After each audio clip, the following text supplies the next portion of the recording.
If you gathered a bunch of historians, religious or not, they would agree that there once walked a man named Jesus, a real guy. He lived in Galilee, was killed by Romans, and his followers carried on after his death. But 2,000 plus years later, those are the only facts they could all agree on. But for a person as consequential as Jesus, how do we fill in the rest? And what does that picture say about ourselves? So prepare yourself for some serious questions and some not so serious questions. Like, if Jesus had a favorite movie, what would it be? I would think Love Actually, moving some of the raunchy part aside. Oh, right. I know what you're talking about. My name is Javi Zubizarreta, and welcome to Jesus' Favorite Podcast, a show where we explore the many ways we can understand one of the most important figures in history. There are a number of scenes in the Bible where Jesus is talking about money, those who have it, those who don't, and the importance of serving the poor. While many devotees of Christ have taken on lives of poverty, for the rest of us, money can be a source of concern, anxiety, and, if we're lucky, opportunity. So to talk more about how a person can understand Jesus' teaching and still manage a budget, we reached out to Deborah Meyer. Deb is a certified financial planner and founder of WorthyNest, a financial planning services company that helps families navigate their finances while staying true to their faith.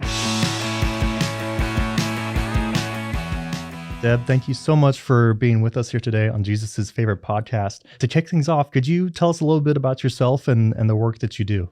My name's Deb Meyer, and I am based in Southwest Florida in a little town called Babcock Ranch, which is just outside of Fort Myers.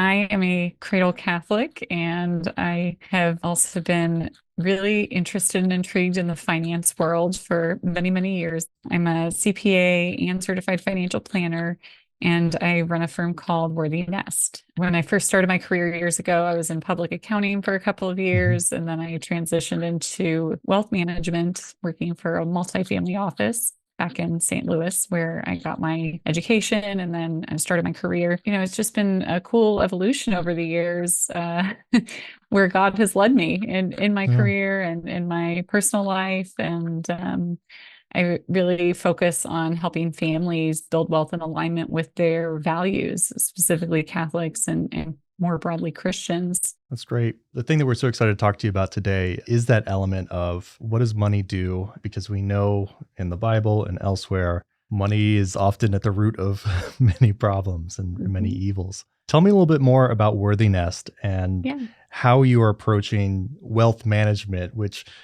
on its face seems like a contradictory term to the Christian life. So, it's interesting. When I think about the Bible and, any of the verses specific to money, there's many verses on money, but I think probably one of the most well-known is about the love of money being the root of all evil. And when you think about that, again, it's not saying money in and of itself is evil. It's saying that when you become obsessed with money, when you make that your God instead of the real one true God, that's when you fall into a dangerous kind of slippery slope.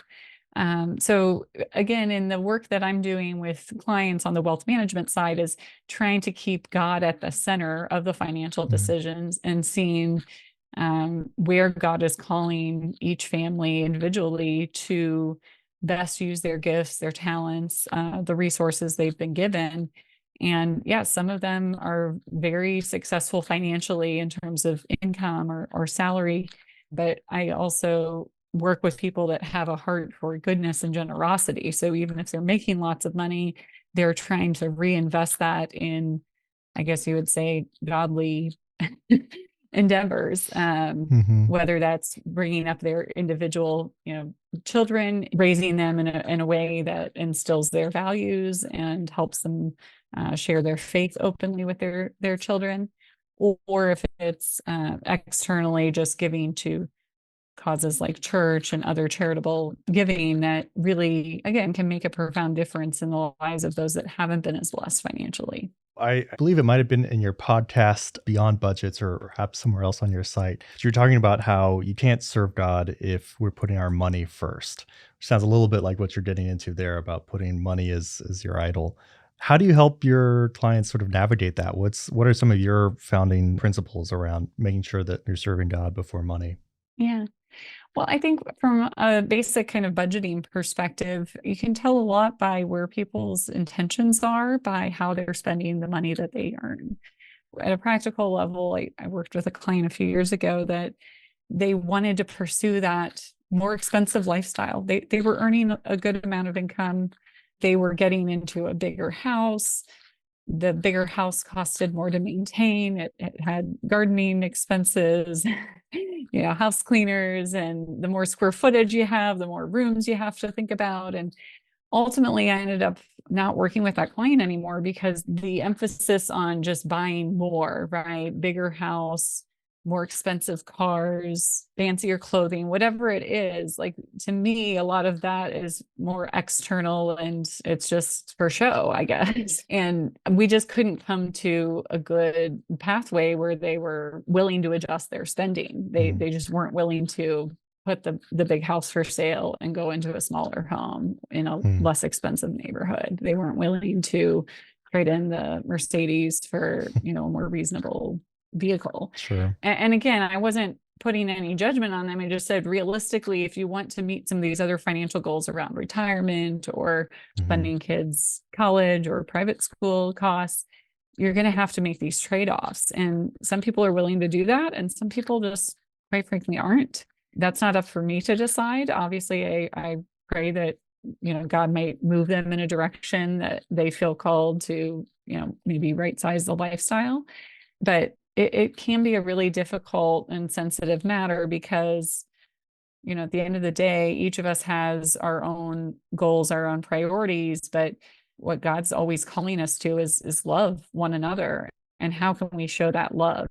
Through generosity, through giving of ourselves when we see someone in need, being able to help them through a difficult time, just being open and willing to go beyond yourself and see what other needs are out there, especially if you have an abundance of financial wealth. I want to put a pin in that and come back to that because I think that's a really rich topic to dive further into.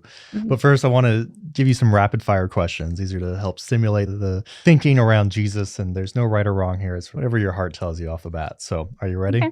I'm ready. If Jesus had a favorite ice cream flavor, what would it be?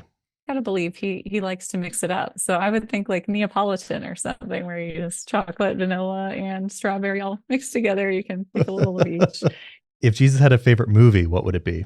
I would think Love Actually. I know it's a very It's a great mainstream movie. There's maybe some inappropriate scenes here and there, but it's a great movie about all these different kind of love stories unfolding in very different ways. Moving some of the raunchy part aside, there is one guy that's very right. I know what you're talking about. Yeah. Too over the top, but I think everyone else has a good love story, right? Yeah. If Jesus had a favorite season, what would it be? Gosh, that's a tough one. Maybe fall. Would Jesus be a dog person, cat person, or plant person? Well, I love dogs. I would hope he'd be a dog person, but I also have come to grown to love cats as well. So I think he'd be all at the end of the day. Fair enough. Fair enough. If Jesus came to your house, what would you offer him to drink? I love the Arnold Palmer lemonade and iced tea mixed. So I would offer him that. That's like fun. That's great. Yeah. What would Jesus's coffee order be? I think he would just be kind of plain black coffee, like medium roast. Would Jesus be an Apple or Android user? Gosh, I would actually say Android. I'm an Apple user. I really love the sleekness and the design, but I think he would be Android because it's something that appeals to a lot of people, whereas Apple's a little bit more like edgy. Fair enough. And then finally, in one word, who is Jesus to you? He is my savior. Wanted to get back to what you were talking about there before the rapid fire of what we're using our money for. Mhm. and the values that we put into it. Values play a key part in your work. On your podcast, you have an episode devoted to sort of how values play a role in financial decision making. It's clearly part of your practice day in, day out. Talk to me a little bit about the importance of having values in your work and how you start those conversations with your clients. So with values, again, I think a lot of people, especially in adult life, they just kind of go on autopilot sometimes where it's like, okay, I have these obligations, I have these responsibilities, especially as parents. We have a lot of things on our plate at any given time. Right. For a lot of people, it is easy to get into that just kind of normal status quo mode of, okay, whatever responsibilities I have, I just got to show up, do my job, get Mm-hmm. paid, and rest at the end of the day. There's not a lot of people that are willing to kind of think more deeply about the values that underpin the decisions that they're making on a day-to-day basis. So I think the values conversation really emerged for me personally when I was, just trying to make sense of WorthyNest, the firm, as I was starting it, trying to find some direction on who I really wanted to be serving Mm-hmm. and working with. And when I kind of stumbled upon the Catholic and Christian values, I realized those are unique. They're not necessarily worldly values. And what I had found working in prior roles was that, a lot of the finance industry was centered on those worldly values of just let's get the best market return. We don't really care what investment it's in. We're just Mm-hmm. looking for the max amount of dollars that we can put in our pocket. And even prior roles as well really emphasize the level of assets being managed, right? That Sure. you had firm minimums and had to really focus on serving the next bigger client, right? Right. And when I stepped away from that, I really wanted to just put intentionality around helping people. I have no minimum asset level. Some people come to me with, negative assets because they have heavy student loan debt or Sure. other things, and they're very early on in their careers. Other people, come with more significant financial assets, but they haven't given the time to really think about that next Mm-hmm. step in life and where they might want to be directionally 5 years from now. So a lot of people will stay in their jobs just because it's paying well, but they're not necessarily engaged in it or feel it's like what God's put them on this earth to do professionally. Again, coming clear with your values and what's really important to you helps you frame those decisions better to say, is it really worth it to stay in a job that I don't Mm. like, that's just paying the bills, right? Yeah. Or would it be better to be switching into a career that I know I could be great at, that I have the passion and aptitude for, and there's a market need there. Maybe it makes sense to go back to school and get a Mm-hmm. different degree or whatever other training you need to make that career pivot. Again, just being mindful of the fact that if you say family is one of your top priorities, but you're never with your family, there's an inconsistency of values there. Yeah. And just being able to recognize what those values are and are you living in alignment with them on a day-to-day basis or not. How do you advise people to start thinking about money early on in a way that is balanced, that is not scary, that is not full of anxiety, which is, I think, for a lot of us, how it begins? Yeah. One of the basic kind of foundational tools, I would say, for anyone starting off in their early in their careers or even still in college, just coming up with a budget. I did a whole podcast episode on two different types of budgeting, but the Hmm. envelope budget's a really good one when you're starting out, getting familiar with your personal finance situation.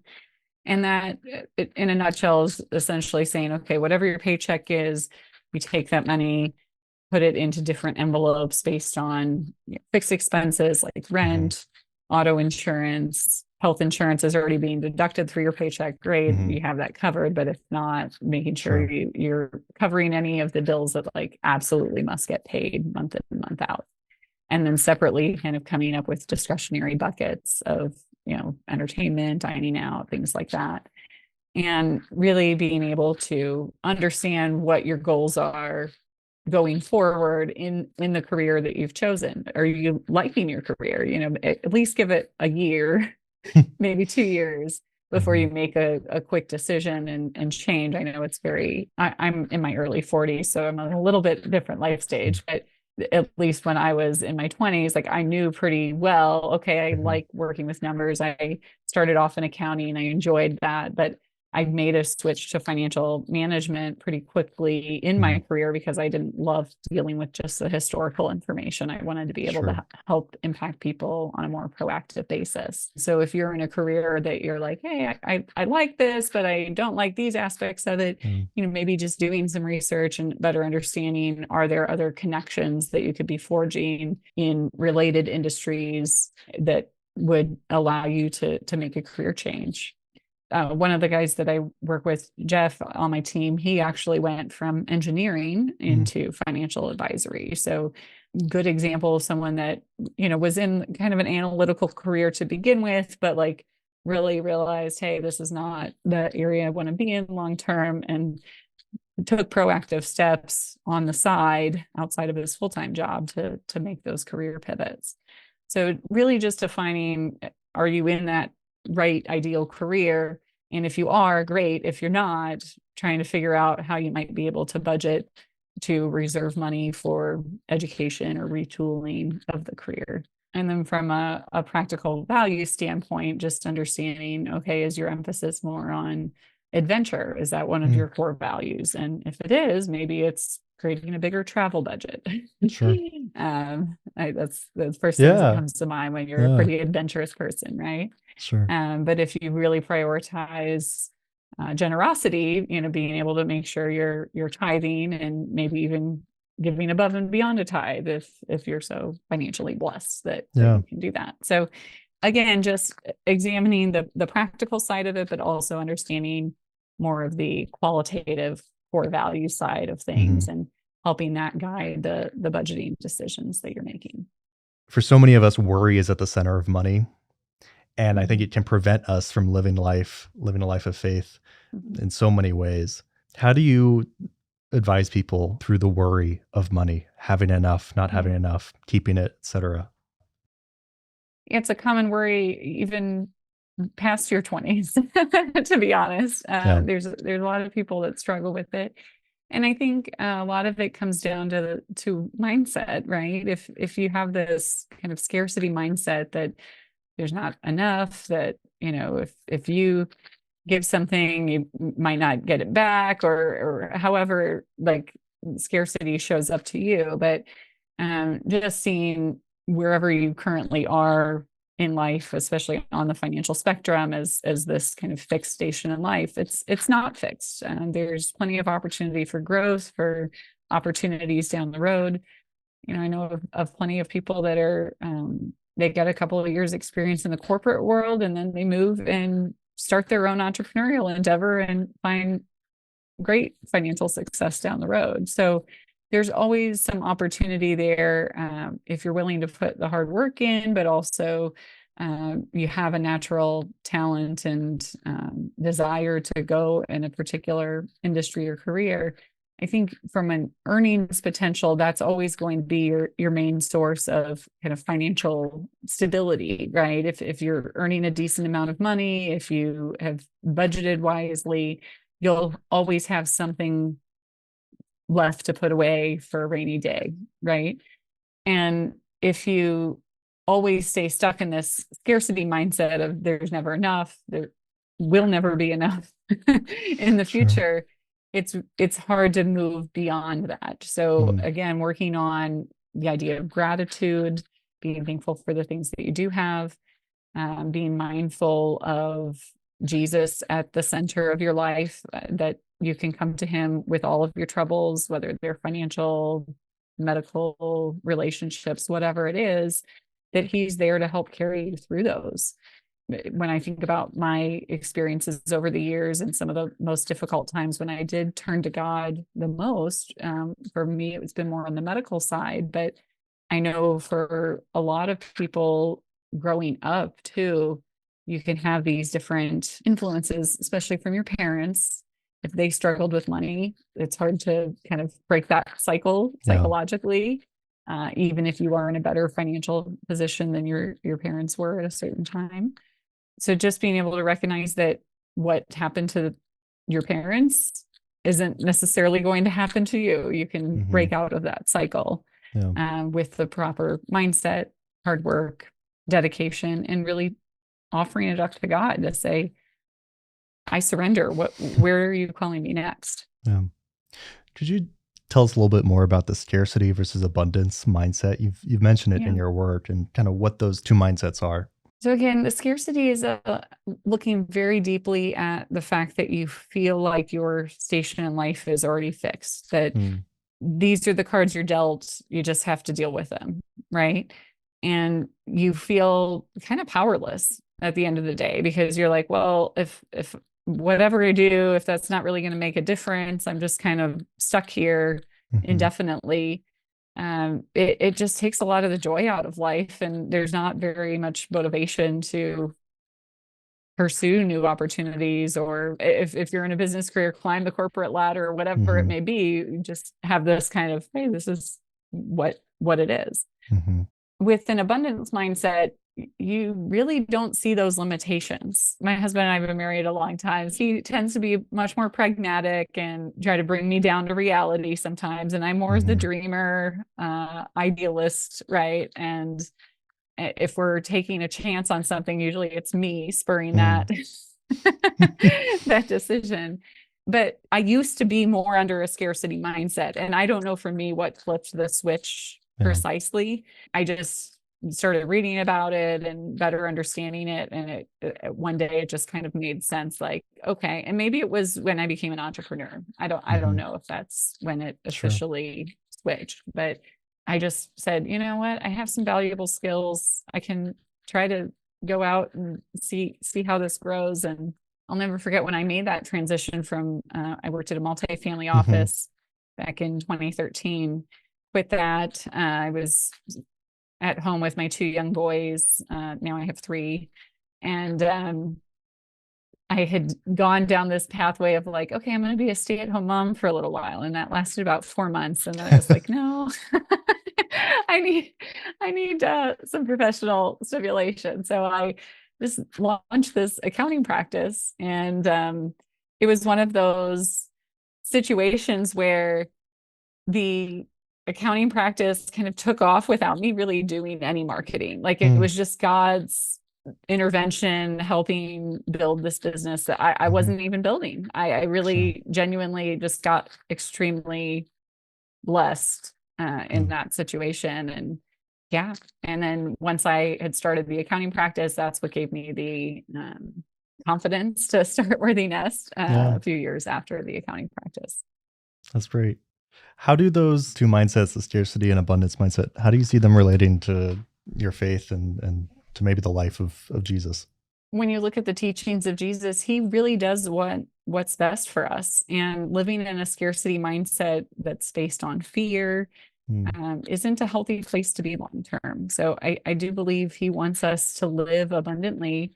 He's calling us to go out into the deep, to explore uncharted waters. And sometimes that involves some risk, but being able to take healthy levels of risk is really important in life. And if you have that abundance mindset, again, you don't have this unnecessary fear holding you back Mm. of failure. You know that even if you fail, you'll learn from it, and Mm. you'll be able to use that information in a future, I guess, calculated risk that you're taking. Yeah.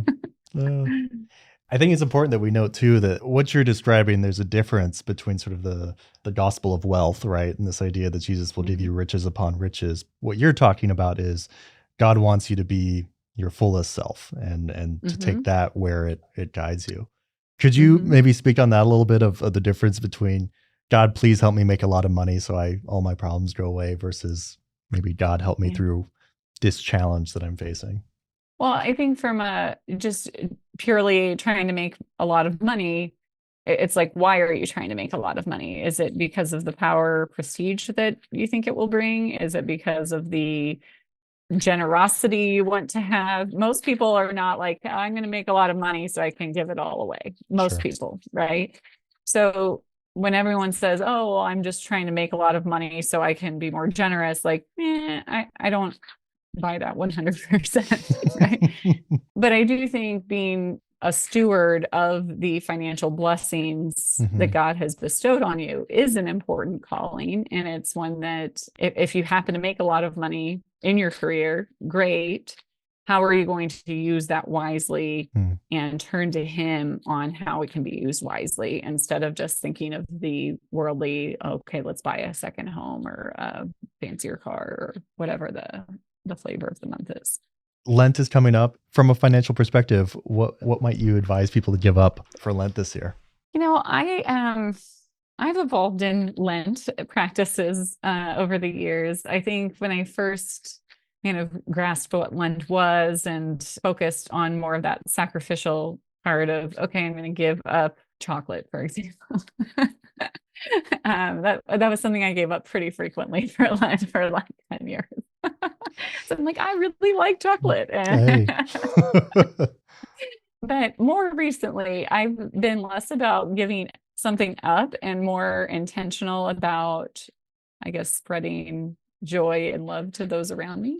I'm already a pretty, like, I guess, middle of the road person when it comes to like indulgences. Like if I eat chocolate, I'm eating like one little square of a thing and it's dark chocolate and it's heart healthy or whatever, right? Like, so I'm not like the type of person that's going to eat like 5 candy bars in one day. That's just not me. Sure. So for me to like sacrifice or give up chocolate isn't really going to change me as a person. It's not that sacrificial. It's not something I quote unquote need every day, right? But if I'm intentionally looking at spreading joy to someone else or doing kind gestures that people, aren't expecting. I recently read a book called Holy Moments by Matthew Kelly. And it's essentially that it's creating these holy moments where, someone might not know it's you doing it, or even if they do, it's just not broadcasting it widely. Right. So I think, you could go either route on the Lent if you want to be sacrificial and give something up that truly is like, I guess, a vice of some sort that you're trying to intentionally eradicate that from your life. The only hardship there is like, are you going to go right back to that same habit after Lent's over? Or is it being more intentional about creating something good out of this Lenten season and trying to carry that practice throughout the year? So that's, I guess, what I would challenge. And then people from a financial standpoint, if it's, about spending less money or giving up Starbucks as a habit, let's say that. Maybe you go to Starbucks on a weekly basis. I go like once a month if I'm lucky. Although there is one opening real soon in our neighborhood, so who knows? There's the temptation coming for you. But if that is like your big vice and you end up spending a lot more on Starbucks every month because you are going there very frequently, for you, maybe giving up Starbucks during Lent is going to be a really powerful habit, not only to break the habit, but also to put some more money in your pocket and potentially give that as alms, the money that was saved. Or even if it's just figuring out an extra amount that you can save each month to perhaps give away to a charitable cause that's important to your heart. Those are some practical examples, I think, of whichever direction you want to go from a Lent perspective. That's great. Thank you. I've got some more rapid fire questions for you here. How much cash would Jesus have on hand? I'd say $1,000. No, back in his time, no. I don't know. Probably not that much. $5. $5. All right. Enough for a cup of black coffee. So, yeah. Would Jesus have a savings account? I think he would. I look at like the reaping and sowing, and I think he would have a savings account. What kind of credit cards would Jesus have? I don't think he would have credit cards. I think he would only buy what he knows he can earn with his carpentry skills. Would Jesus be good with money? Good in the sense that he's stewarding it well. Yeah. And then finally, if you were advising Jesus to invest in stock, what would you tell him to invest in? I don't know that he would be saving that much to invest in stock, but if he was, I would guide him towards some of the faith-based investments. That's one of the things we have, like a faith-based portfolio that's an option for our clients, that really does align with biblical teachings, and it not only excludes some of quote unquote the sin stocks, but it also incorporates really embracing positive social change at a global level. As I said, the world of stocks and investments are fuzzy for me personally, and I'm thankful that I've had people in my life who have advised me on that. But yeah, that question of what you're investing in and does it align with your values is a tricky one. I know for a while I didn't realize it, but I was investing in gas production in a way that I just thought, oh my gosh, I as someone who cares about climate change and wanting to make sure that I'm not, further killing the planet, what am I doing? Right. I imagine that plays a big part in your work as well. Yeah, being able to screen for it is important. And I think, for a lot of people, they hear Vanguard, for example, and low cost exchange traded fund, I'll get exposure, whatever, but you don't really know what the underlying companies are investing in when you do something like that. So I used to have Vanguard kind of as a core offering when I first started the firm. And then as it became more uniquely focused on serving Christians and Catholics more specifically, that's when we looked into adding a faith-based portfolio that we could screen for that kind of thing. But it's yeah, and there's other advisors, and it's not just me, but there's other advisors. I'm part of this Catholic Financial Planners Network that they work with all different age groups. They'll put on their website if they work with student loan payoff or different specialty areas. Some work with very young professionals. I'm more of the, I guess, middle-aged professionals that I typically work with that are parents. But yeah, there's some opportunities there too. If you work with a uniquely Catholic or Christian financial planner, they are more apt to have some of those offerings that are more focused on aligning the values with the investing. I want to talk a little bit more about your own faith and experience with Jesus. You mentioned early on that you're a cradle Catholic, and that can mean a lot of things for different people. But as this is a podcast about Jesus, what was your first sort of understanding of who or what he was? Yeah, it's interesting. I'm a product of Catholic school my entire life. So I went to Catholic grade school, then high school, then college at St. Louis University. And I'll be honest, growing up, to me, Jesus wasn't this familiar. It was more, okay, Our Father, Hail Mary, like let's learn the prayers, let's learn the history of the saints. It was very structured and I guess rigid to a certain degree. I was always uniquely interested in faith, even when I was like, I guess, middle school and up. Like I participated in our youth group at church and ended up singing in the church choir and stuff like that. So I was, I guess, at a deeper level in my faith, even as a young person. But it wasn't really until my adult life that I came to know who Jesus was on a more personal and intimate level. And it was honestly in some really tough struggles that I was like, oh gosh, like I literally have no one else to turn to. There's no one else on earth that can answer this prayer, right? Yeah. And yeah, that for me was a moment where I felt like, okay, I really know who Jesus is, and I want to develop this deeper relationship with him.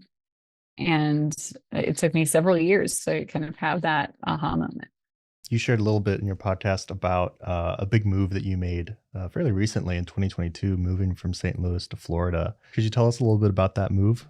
Well, I'll get a little bit personal here. So when I shared some of these struggles, my mom had a very bad health struggle in 2017, and she was visiting us in St. Louis at the time and was hospitalized for like at least 3 weeks because of severe heart issues, atrial fibrillation. And there were some very close calls when she was in St. Louis with us. And then she lived in Florida, so she was going to Tampa for this appointment with what's called an electrophysiologist. And as soon as that electrophysiologist saw her, he's like, I need to do an emergency procedure on you. You need to prepare for anything. So I flew down to Tampa, and I'll remember, again, this goes into my faith story, Yeah. but I was sitting, like I had checked into a hotel because my parents were not in Tampa. They were like 2 hours south of Hmm. Tampa. So my dad was staying in a hotel room, and myself and my son, who had flown down with my parents, long story, Hmm. he was in the hotel room with me. We got the call at like midnight or something, after midnight, shortly after midnight, that my mom was in cardiac arrest. Her heart had stopped beating. Hmm. And it was just the Yeah, scariest moment. My of mom has course. been my everything. Anyway, I got down on my knees and just cried on the bathroom floor. I was trying to keep it together because my son was sleeping in the hotel room. And I'm sitting there in the bathroom, locked up, just bawling and turning it over to God and saying, please just help her through this. She's too young. She was 65 at the time. Yeah. And he actually did. She made it through. Mm. She was revived, and she got on some medications to control it Hmm. for, she was on like 5 medications Yeah. since 2017. And then a couple of years later, I just knew, because of the severity of her condition in 2017 and all these medical Yeah. things going on with her, I was like, I just don't know how much longer we're going to have her on Earth. So my husband and I made the decision to move down to Florida to be close to my parents. Yeah. And we actually moved down in 2020. So Okay. right as COVID hit, that's when we made Great time to the move. transition down. We literally closed on our house like March Hmm. 30th of 2020. Oh So dear. COVID had already started, and we were like, okay, let's move into this brand new area. We don't know Sure. anyone. Let's do this. And luckily, once we moved here, my parents actually moved like a mile away from us in our new neighborhood. So we were real close to them. Got to spend lots of time with them, and they really got to see their grandsons grow up. I have 3 boys. So my mom, she unfortunately did pass away December 27th of 2022. And it's been interesting living down here now without Of her course. here. But I am so grateful that we got the opportunity to be down here and be with her. And then it's just been a big year of transition in Sure. 2023 with my dad. They were married for 46 years. Yeah. So kind of a big thing for him. And again, just being here to support that. And yeah, that was Yeah. a big life change, Of and course. definitely something that we prayed about a lot and are glad we did it. Yeah. You shared in your work that, part of that move, I mean, it's a major financial moment, right? Yeah. New home, the relocation, I'm sure with careers and so forth. But it strikes me that that's really the core of your work, is to say, make the financial moves so that your family, your time on this earth is what you want it to be. Time with Hmm. your mother, time with family. I'm so sorry for your loss, Thank but you. it's clear that you were able to make that work for your family in a way. And for me, the big takeaway around financial management and what your day-to-day work is. Yeah, and I'll say, tying it back to the financial piece, I mean, when we made this transition down, it actually was good from a financial aspect for us, because I was able to continue working with my clients back in St. Louis. I just had to go up periodically for meetings and things like that, and I've continued that. So I go up like twice a year to St. Louis to hold meetings with the clients that are based Hmm. locally there. And then from a income tax standpoint, there's no Florida state income tax, so Sure. that's a good thing. We also happen to get in at a very good time, like pre-COVID prices are way lower Sure. Yeah, than right. post-COVID prices from a housing perspective and stuff like that. So Yeah. yeah, so in a weird way, it was a good move all around financially and family goals. But even if, there's something that your listeners are thinking about that does take some financial sacrifice to make happen, you have to think about what's on that other side, and is that really worth it, whatever financial sacrifice you're making to make that transition or move.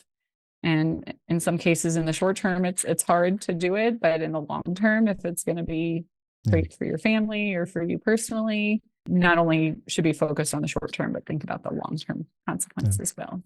Yeah. In your mind, Jesus's life and teachings, what does he tell us that it means to be truly rich?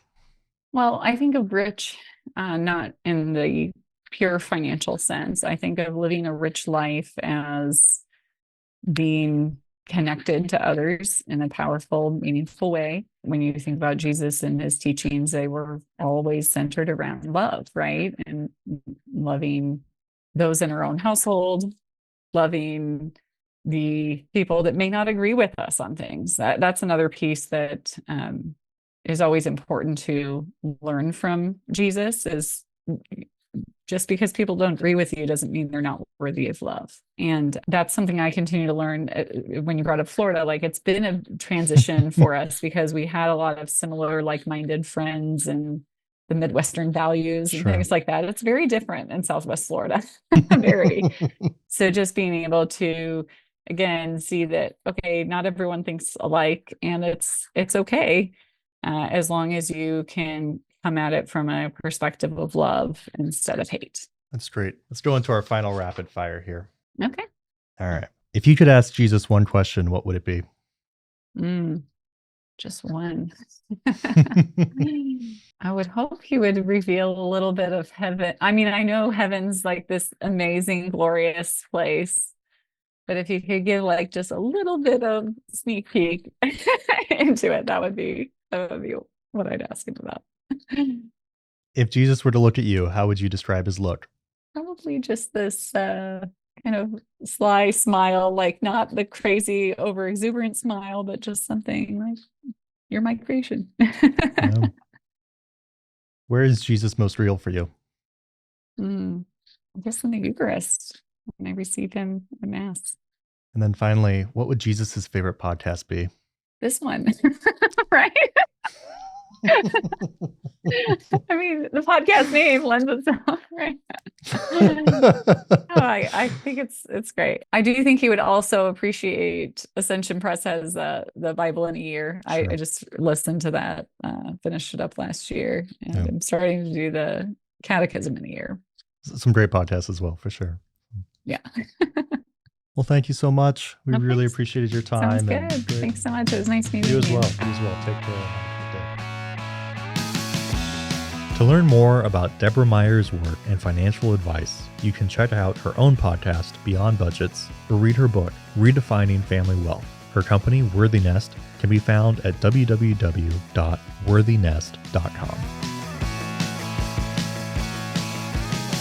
This episode of Jesus' Favorite Podcast was hosted by Javi Zubizarreta and produced by me, Ebony Moxie.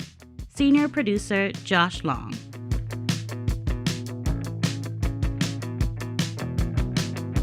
Grotto Network is Adrian Garaldi, Social Media Manager. Becky Rogers, Art Director. Kara Kenujeski, Project Manager. Ebony Moxie, Audio Storytelling Associate. Jackie Cho, Platform Storytelling Associate. Jane O'Connor, Associate Video Producer. Javi Zubizarreta, Director. Jesse McCartney, Senior Content Editor. Josh Long, Senior Video Producer. Kevin DeClute, Video Producer. Michaela Douglas, Digital Content Strategist. Mike Rossetti, Senior Manager for Community Engagement. Father Brendan McClare, Associate Producer.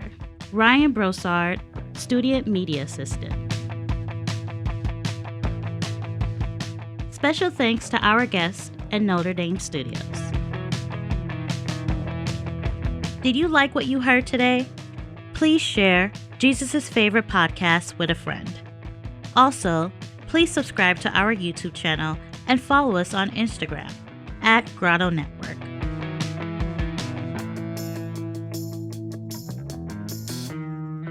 Some of the fun names I could provide if you have listeners that want to do their own research. Eventide is a good example. Crossmark Global Investments. More specifically on the Catholic side, there's Ave Maria. Each of these funds, these are mutual funds, so they're different combination of stocks or bonds into one particular fund. But yeah,